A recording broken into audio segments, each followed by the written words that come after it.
Jim Jordan caught this witness red-handed. Did Chief Justice Rehnquist really say that the way I just read it from your book? I would have to go back. We did go back. We did go back, and I got the transcript right here. During a House hearing, Jordan questioned a key Democrat witness about a high-profile incident described in his book. But moments after he confirmed the story, Jim pulled up the evidence, exposing the factual errors. Did he say it in the court reporter get it wrong? Well, We got the audio too. I'm going to play that for everyone to hear. And today, we're covering it all. So here we go. Now, you wrote a book a couple years ago, is that right? 2018, you wrote a book? Yes. I want to read a section from that book.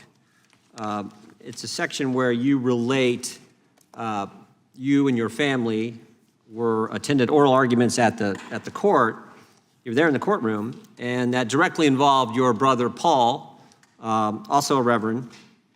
And I just want to read this section. You said, with the single rap of the gavel, Chief Justice William Rehnquist announced, "We'll hear argument first this morning in number 95-1065, Reverend Paul Schenck and Dwight Saunders versus Pro-Choice Network of Western New York." Paul and I winked at each other, knowing we had made history with that reverend in his name. It had been a minor victory when we persuaded the court that reverend should remain before Paul's name, even though we had been told repeatedly that legal briefs never included such titles. And why was that?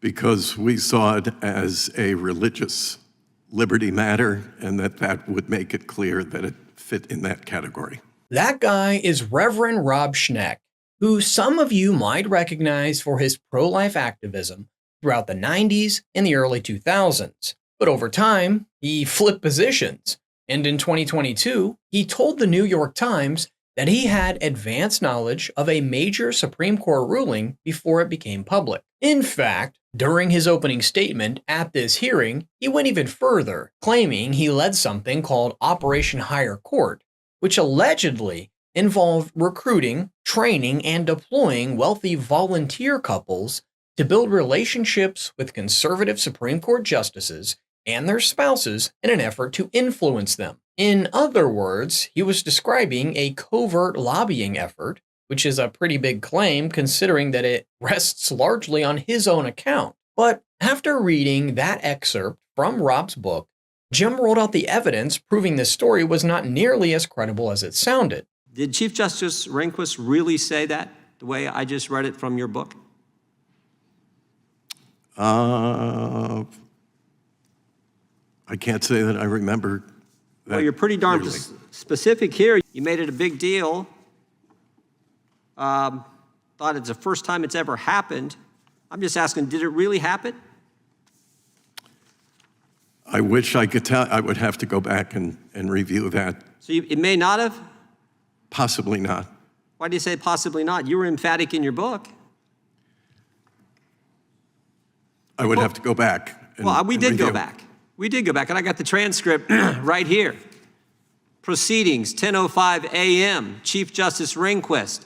We'll hear argument first this morning in number 95-1065, Paul Schenck and Dwight Saunders versus Pro-Choice Network of Western New York. Did you hear it? I did. Was there a word missing? Title Reverend. Yeah, wasn't in there.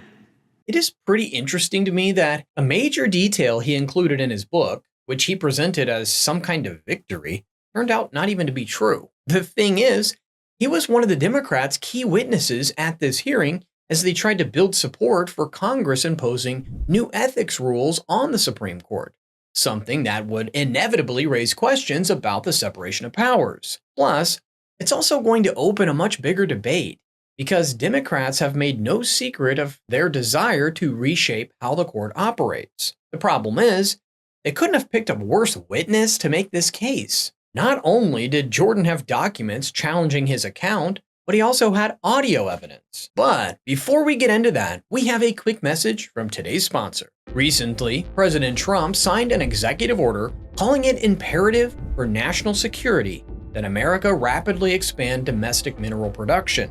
And the reason is simple. Defense systems, infrastructure, and advanced technology all rely on minerals we're currently importing from hostile foreign powers.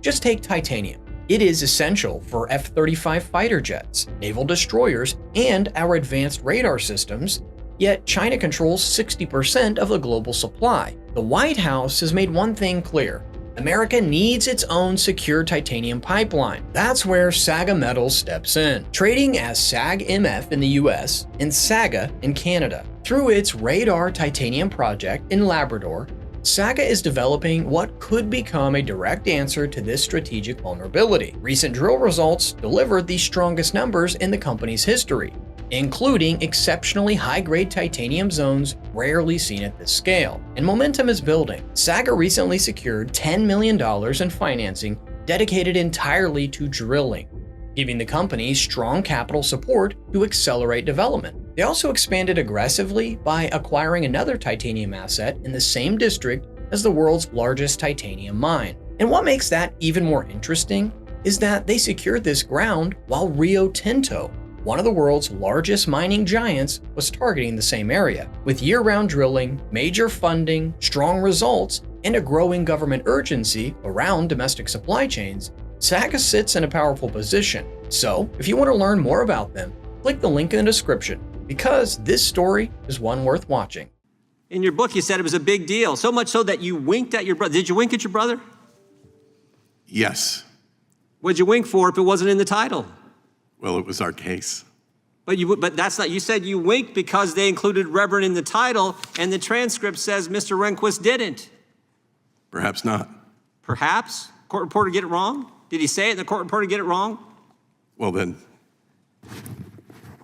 Well, we got the audio too. I'm going to play that for everyone to hear. We'll hear argument first this morning, number 95-1065, Paul Schenck and Dwight Saunders versus Pro-Choice Network of Western New York. Reverend, did you hear that? I did. Was there a word missing that's different from what you put in your book? A title, yes. What was that title? Reverend. Reverend was not there. Right? Did you wink at your brother?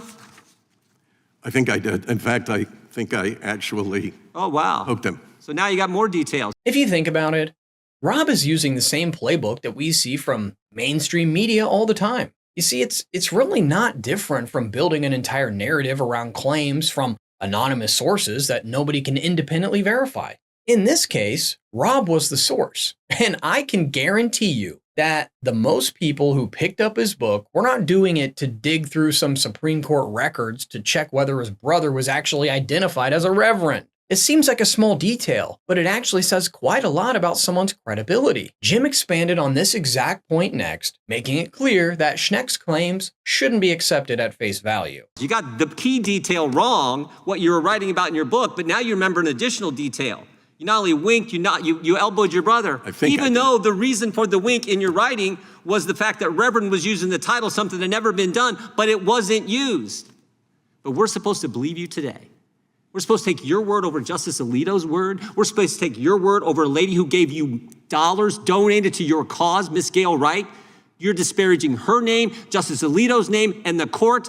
And you have this, which obviously didn't happen. We got the transcript, we got the audio, but you made it a big deal in your book. One thing I've learned, people who mislead folks on small things, mislead them on big things. And you know what? You can lie in a book, it's not a crime. You can lie to the New York Times, that's not a crime. But when you come in front of Congress and you say things that are not true, you're not allowed to do that. You're not supposed to do that. And we have seen it. You're not supposed to do that. I yield back. Exactly. And considering we're talking about a reverend here, pretty good follow-up would have been, isn't lying supposed to be a sin? I mean, but the bigger point is that he's hardly the first witness to play fast and loose with the facts in front of Congress, and he's definitely not going to be the last. Obviously, it would be petty to launch a prosecution over something this small, which is why the DOJ usually leaves these cases alone. The problem is that the standard doesn't always seem to be applied equally, as we've seen people being held to account just because there was good publicity to be squeezed from them, which kind of defeats the entire purpose. Let me know in the comments your thoughts on the story. Don't forget to like and subscribe, and remember, you heard it here at the Dais.